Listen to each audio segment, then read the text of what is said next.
बंजारा समाजाला अनुसूचित जमाती एसटी मध्ये प्रवेश करून एसटी बी उपवर्ग तयार करावा या मागणीसाठी 29 सप्टेंबर रोजी नांदेड या ठिकाणी बंजारा समाजाचा भव्य मोर्चा जिल्हाधिकारी कार्यालयावर धडकला होता। या मोर्चाच्या सभेत बोलताना प्राध्यापक संदेश चव्हाण म्हणाले की गोर बंजारा समाज जागा झाला असून आम्ही या देशाचे मूळ रहिवासी आदिवासी आहोत। आमच्यावर झालेल्या अन्यायामुळे आम्ही विकासापासून वंचित झालो। प्राध्यापक चव्हाण म्हणाले, गोर बंजारा समाजाकडे पांढरा झेंडा शांततेचे प्रतीक आहे। आम्ही शांततेच्या मार्गाने मागणी करत आहोत। शासनाला ठणकावून सांगतो की आम्हाला हातात लाल रक्तरंगीला झेंडा घेण्याची वेळ आणू नका, अन्यथा शासन ठिकाणावर राहणार नाही। बंजारा समाजाचे या भारत देशावर अनंत उपकार आहेत। देशात दुष्काळ किंवा महायुद्ध झाले तेव्हा बंजारा समाजानेच लोकांना अन्नधान्य पुरवले। आम्ही सिंधू संस्कृतीच्या आधीचे आदिवासी आहोत। इथल्या लोकांनी धोकेबाजी केल्यामुळे आम्हाला आरक्षण मिळाले नाही, मात्र आयोगाचे 5ही निकष आजही आम्ही पूर्ण करतो। आम्ही आदिवासी आहोत आणि याचे लाखो पुरावे आमच्याकडे आहेत, असे त्यांनी ठामपणे सांगितले आहे।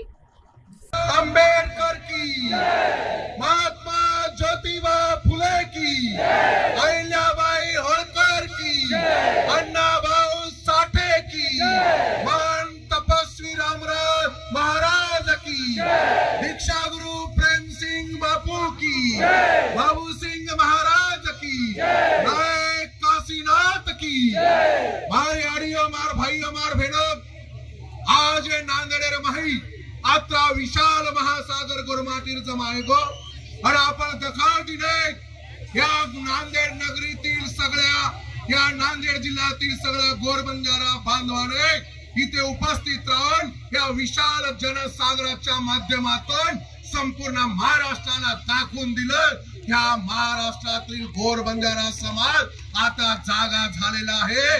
या जोपर्यंत तुम्ही आम्हाला आरक्षण देणार नाही तोपर्यंत ही ज्योत आता मालवणार नाही। ही ज्योत पेटत राहील, हे पांढरं वादळ घोंगत राहील म्हणून या महाराष्ट्रातील शासन आणि प्रशासनातील लोकांना मला सांगायचं आहे, मागील 1 महिन्यापासून संपूर्ण महाराष्ट्रामध्ये जिल्ह्याच्या ठिकाणी तालुक्याच्या ठिकाणी तांड्यातील वस्तीतील आमचा गोर बंजारा समाज एसटी आरक्षण मिळावं म्हणून आक्रमक होतोय। आणि म्हणून तुम्हाला मला एकच सांगायचं, माझ्या बंधूंनो आणि भगिनींनो, मी प्रत्येक ठिकाणी सांगत आलो आणि शासनाला देखील सांगतोय, या गोर बंजारा समाजाकडे 2 प्रकारचे झेंडे आहेत। 2 प्रकारचे, एक पांढरा झेंडा हा शांततेचा प्रतीक आहे। सध्या तुम्ही बघताय सगळीकडे पांढरे झेंडे आम्ही घेऊन आलेलो आहोत। याचा अर्थ असा आहे की या शासनाला आम्ही शांततेने मागणी मागत आहोत। आणि दुसरा झेंडा आमच्याकडे आहे तो म्हणजे मरियमाचा लाल रंगाचा रक्तरंगी झेंडा आहे। आणि म्हणून या महाराष्ट्र शासनाला मी ठणकावून सांगतोय, आम्हाला आमच्या हातामध्ये रक्तरंजित लाल झेंडा घेण्याची वेळ लावू नका, नाहीतर मुंबई आणि शासन ठिकाणाला ठेवणार नाही, लक्षात घ्या। आणि म्हणून या समाजाच्या भावना बघा, और या समाजाचे भारत देशावर अनंत उपकार आहेत। 7 जन्म जर या भारतातील लोकांनी आमचे उपकार फेडण्याचे प्रयत्न केले तरी फिटणार नाही, एवढे उपकार आमच्या समाजाचे या देशातील लोकांना आहेत। आज या देशामध्ये ज्या वेळेला दुष्काळ पडला, ज्या वेळेला महायुद्ध झालं, त्या वेळेला या भारत देशातील लोकांना अन्नधान्य पुरवून जेव घालायचं काम या बंजारा समाजाने केलेलं आहे। एवढंच नव्हे तर मिठाचा व्यापार करून या भारतातील लोकांना तोंडाला चव देण्याचं काम आमच्या समाजाने केलं आहे। म्हणून अरे तुम्ही आमचं मीठ खाल्लंय लक्षात घ्या।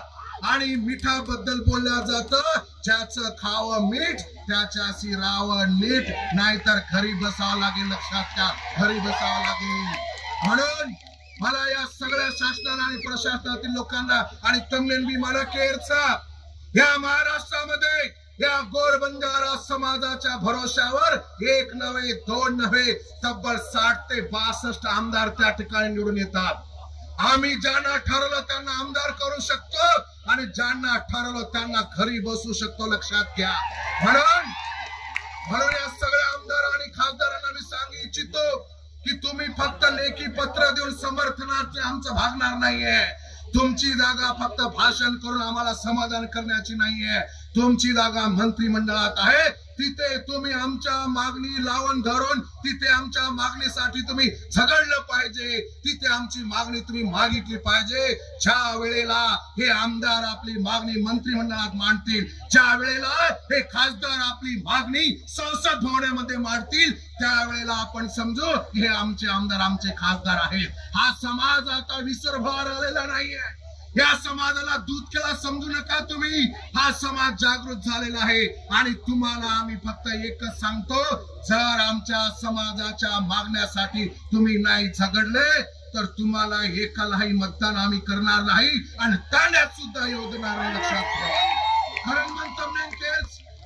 तमनेन केरचं जे आपले समाज लोक जे राजकीय पक्ष काम करायच आणि जे पक्ष सत्तांचा वोलूर कार्यकर्ता तानाबंदी करो तानाबंदी. तुम्हार आमदार तुम्हार खासदार वो तो हमार मांगनी मांगीचा है. नहीं तो निस्ता ठाले पाले आलम टलम करो मत, हुजरी करे करो मत, छाटोगिरी करो मत करण मारो खेळोच. आणि म्हणून या शासनातील काही लोकांना मला उत्तर द्यायचं आहे.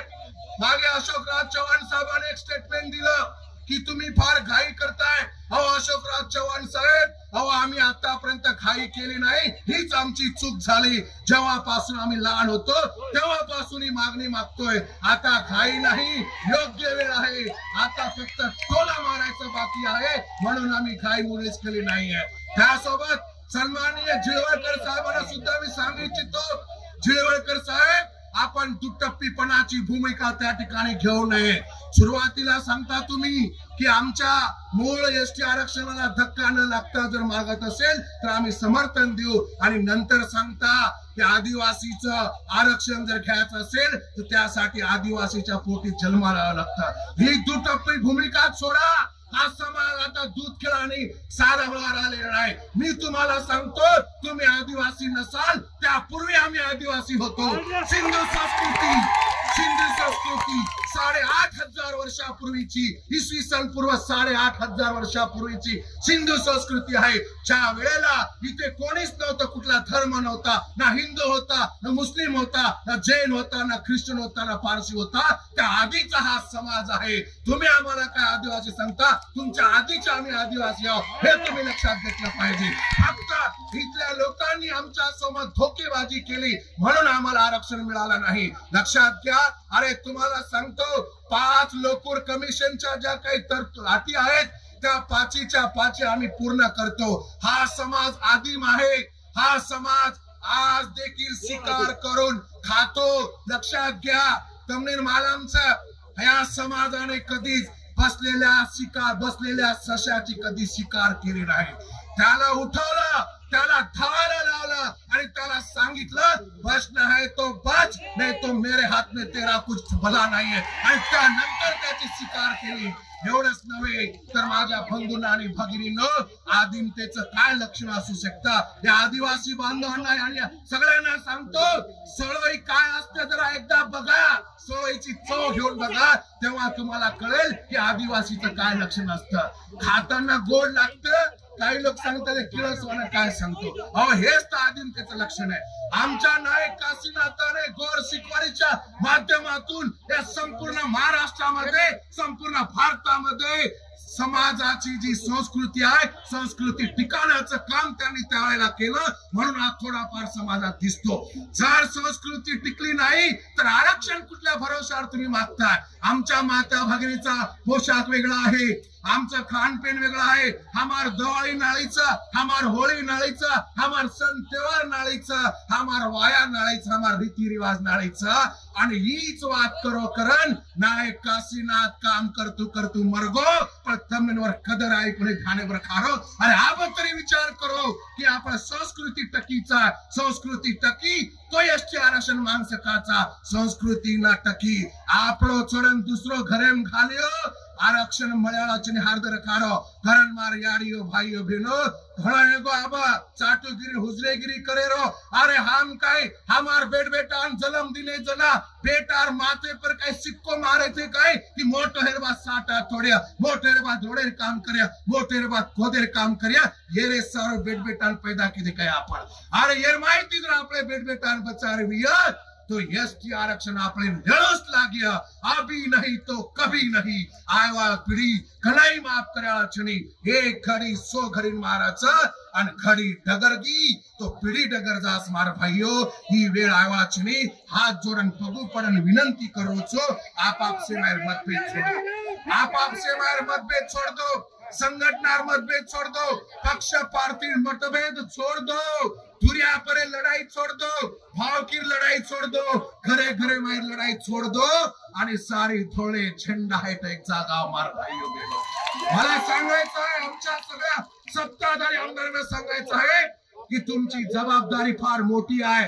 तुषार भाऊ इंद्रनील भाऊ आमचे बाबूसिंगजी महाराज त्यासोबत संजू भाऊंना सांगायचं आहे हा समाज तुमच्याकडे आशेने बघत आहे। यांची जर आशाचा अपेक्षा भंग जर तुम्ही केलात तर तुमची सुद्धा खैर हा समाज करणार नाही लक्षात ठेवा। म्हणून ही घडी ही मिळामोका कधी जाऊ देवा लागणार नाही। आम्ही तुमच्या पाया पडतो तुम्ही सांगाल ते करतो पण या समाजाला आता फक्त आणि फक्त आरक्षण हवंय। आपले बेटानं जर तडके माहिती बचार आपले बेटानं जर मोल मजुरी करे ती बचारविय आपले बेटानं जर दुसरे हाते ते काम करे ती बचारविय तोरे सारो आपले आरक्षण चावचं एसटी आरक्षण चावचं एसटी आरक्षण चावचं नाही तो खणो गडवे जा करण मार भाईयो मार याडियो फेलो सोबतच मला अशोकराव चव्हाणांच्या मुलीला देखील सांगायचं आहे भोकर मतदारसंघामध्ये जास्तीत जास्त आमचा समाज आहे। अजून तुम्ही साधा समर्थनाचं पत्र त्या ठिकाणी दिलेलं नाही लक्षात घ्या। हे असं चालणार नाही हे असे खोटे धंदे चालणार नाही। आमच्यासाठी तुम्ही झगडलं पाहिजे तर तुम्ही आमचे आमदार जो गोरों की बात करेगा वही हम पे राज करेगा नहीं तो खुर्ची खाली करेगा। करण मार भाईयो मार भेलो ये धारण करो कि घणो हेगो अब करे बिना पर्याय छेनी मळाय बिना पर्याय छेनी फक्त ताळो सुळो रखाड़ो। याडी बाप पगू पड़तोड़ा आशीर्वाद दिने कि ताळो सुळो कर विषय माओगे तो ताळो फडफड करायचा। शांत दिमागेती बात करो शांतता ती बात करो ही लढाई करून लांब आपले लढायचं अंगले जायचं करणवार विनंतीचं ही आपले लांब चलायचं एक जण 4-4 5-5 करो मत। आणि हरिभाऊ राठोड राजू नाईक सगळ्यांना मला सांगायचं आहे की आपण आता वेगवेगळ्या मीटिंग घेऊ नका वेगवेगळ्या समित्या करू नका हा समाज आपल्याला कुठे ठेवणार नाही लक्षात घ्या। आणि आमचे उपोषण करते आमचा ऍडव्होकेट प्रदीप राईट पप्पू यांनी देखील या जिल्ह्यामध्ये उपोषण केले त्यांच्याकडे देखील आपण बघितलं पाहिजे। आणि या आरक्षणासाठी संपूर्ण महाराष्ट्रामध्ये आमच्या 4-9 युवक तरुणांनी आपलं बलिदान दिलंय ते शहीद झाले। त्या शहीद झालेल्या माता पिताची तुम्हाला ज्यांच्या वडिलांच्या माता पिताची त्यांच्या आत्म्याची तुम्हाला सोगंद आहे याचं बलिदान आपल्याला वाया जाऊ द्यायचं नाही माझ्या बंधूंनो।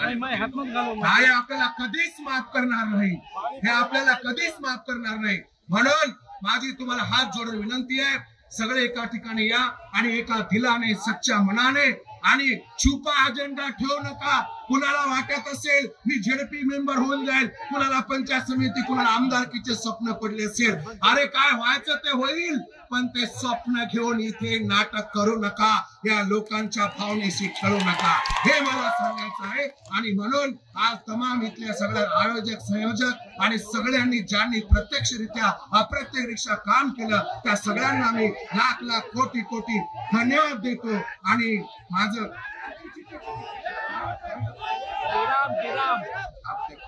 आणि सोबतच इथल्या आमच्या समाज बांधवांची मागणी आहे या किनवट आणि माहूर मतदारसंघातील आमदार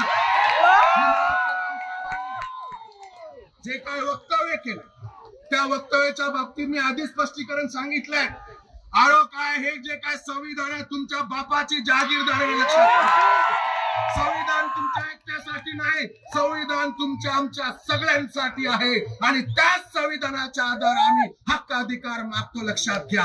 काय तुम्हाला तुमच्या पक्षवाल्यांनी सांगितलंय काय अशा असंविधानिक भाषा वापरायची? म्हणून या बीजेपी वाल्यांना मी सांगतो, तुम्ही जर तुमच्या आमदाराला अशी असंविधानिक भाषा वापरण्याचं सांगत असाल तर तुम्हाला देखील खऱ्या शिकवण्याचा हा समाज राहणार नाही. एवढं सांगून इथे बरेच मंडळी मागे आहेत, सारखं थांब थांब म्हणताय. तुमच्या सगळ्यांना मी धन्यवाद देतो. तमिळ सेना लाख लाख कोटी कोटी धन्यवाद देतो. प्रतिनिधी सचिन जाधव, NTV न्यूज मराठी, नांदेड.